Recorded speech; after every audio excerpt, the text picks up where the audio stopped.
Hello everyone, today we are going to discuss the topic performance characteristic curve of a reciprocating pump. As we are talking about reciprocating pump, we all know reciprocating pump reciprocation या reciprocating motion के ऊपर काम करता है. इसके arrangement में एक cylinder के अंदर पिस्टन रखा जाता है जो कि सिंगल एक्टिंग या डबल एक्टिंग हो सकता है. In between the piston and the cylinder volume of water को या फ्लूइड को एंट्रैप किया जाता है. इसी एंट्रैप्ड वॉल्यूम को प्रेशराइज किया जाता है पिस्टन की हेल्प से.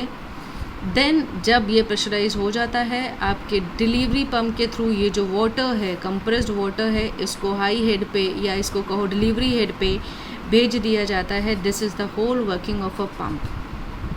यहाँ पे एक कॉमन पॉइंट है या एक कॉमन कंसिडरेशन का पॉइंट है, वो ये है कि इसके अंदर एंटायर वर्किंग डिपेंड कर रही है वॉल्यूम एंट्रैप्ड इन बिटवीन. आप अच्छे से जानते हो, अगर स्पीड जो है, अगर स्पीड आपके क्रैंक शाफ्ट की ज़्यादा है तो या फिर फ्लक्चुएटिंग है, तो इस केस में फ्लूइड लीकेज के चांसेस बहुत होते हैं. आप जानते हो Q equals to ALN/60. That is Q का जो फॉर्मूला है वो आपका डिपेंड करता है N पे, दैट इज़ स्पीड पे. जितना ज़्यादा स्पीड आपकी वेरी करेगी उतना ज़्यादा Q या डिस्चार्ज वेरी करेगा. ये तो बात क्लियर है बाय द थ्योरेटिकल और बाय द मैथमेटिकल इक्वेशन. जो बात नहीं क्लियर है वो ये, दैट इज़ एक थ्योरेटिकल डिस्चार्ज एंड एक एक्चुअल डिस्चार्ज के बीच में ज़रूर डिफरेंस होता है, जिसको हम ऑलरेडी स्लिप के नाम से पढ़ चुके हैं. There is a difference between a actual discharge और a theoretical discharge of a respective pump. जहाँ पे भी पंप के में वाटर जो इंट्रैप्ड हो रहा है उसके में फ्लक्चुएशंस है या किसी भी तरीके का फ्लूइड लीकेज है, तो ऑब्वियसली जितने के लिए डिस्चार्ज है उतने के लिए नहीं, एक मिनिमम डिस्चार्ज या एक डिग्रेडेशन ऑफ डिस्चार्ज एग्जिस्ट करेगा, जो आपका इस कर्व के साथ आपका यहाँ पे डिपिक्ट हो रहा है. जैसे जैसे आपका हेड बढ़ रहा है, डिस्चार्ज जो है इट हैज़ स्टार्टेड डिक्लाइनिंग. क्यों? Because of various factors like fluid leakage और द फ्रिक्शनल लॉस. एज सारे के सारे कंपोनेंट्स एक मैकेनिकल कंपोनेंट्स है जिसमें इनर्शिया एंड बाकी कई सारे पंपिंग लॉसेस जैसी कुछ चीज़ें एग्जिस्ट कर सकती हैं. यहाँ पे this is a direct linear relation between the discharge and the speed. As I have already said, Q equals to ALN/60. तो ऑब्वियसली Q और N के बीच में एक लीनियर रिलेशन रहेगा. समवॉट स्ट्रेट आपके यहाँ पे कर्व आएगी, बट ये curve with respective to the speed या फ्लक्चुएशन ऑफ द स्पीड, जैसे स्पीड आपका बियॉन्ड अ स्पेसिफिक लेवल बढ़ने लगेगा वैसे वैसे ये कर्व फ्लैट होने लगेगा या फिर डिग्रेड कर जाएगा, क्योंकि स्पीड के साथ साथ आपके ओवरऑल डिस्चार्ज या वॉल्यूम को हैंडल करने की भी प्रॉब्लम आएगी. जितना ज़्यादा स्पीड उतना ज़्यादा डिस्चार्ज, उतना ज़्यादा वॉल्यूम एंट्रैप्ड, उतने ज़्यादा frictional losses, fluid losses, leakage, pumping losses. Right, here the third curve is between the overall efficiency and the head.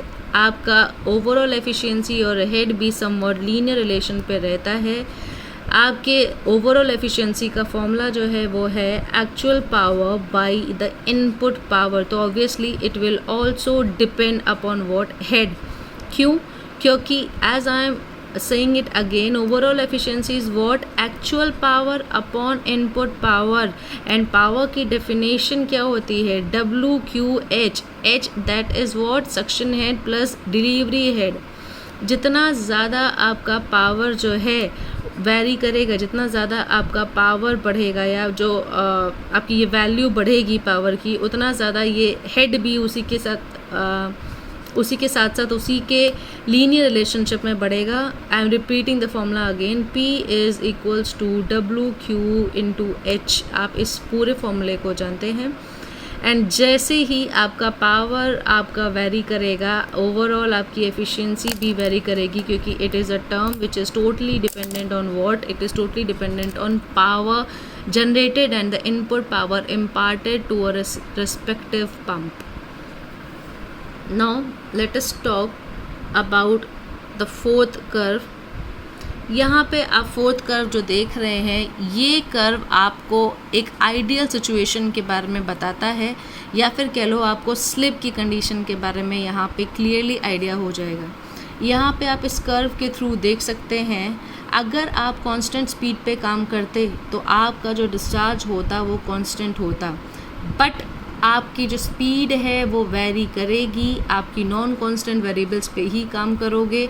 जब आप पंप के रिस्पेक्टिव काम कर रहे हो तो आपका डिस्चार्ज जो है, एक्चुअल डिस्चार्ज जो है वो आपका समवॉट आपका डिग्रेड करने लगेगा। यही जो डिफरेंस होता है, इसी को तो हम स्लिप कहते हैं, राइट। यहाँ पे आपका ये जो एफिशिएंसी कर्व है, इट इज़ ऑलरेडी आपका डिस्कस्ड। एंड देन यहाँ पे इनपुट पावर है। Input power is what, P is WQ into H। Obviously आपका, क्योंकि ये इनपुट पावर है, कुछ अमाउंट ऑफ इनपुट पावर आपको स्टार्ट करने के लिए ज़्यादा दी ही जाती है। उसके बाद जैसे जैसे पावर बढ़ेगा जैसे जैसे हेड बढ़ेगा वैसे वैसे पावर बढ़ेगा, because P is equal to WQ into H।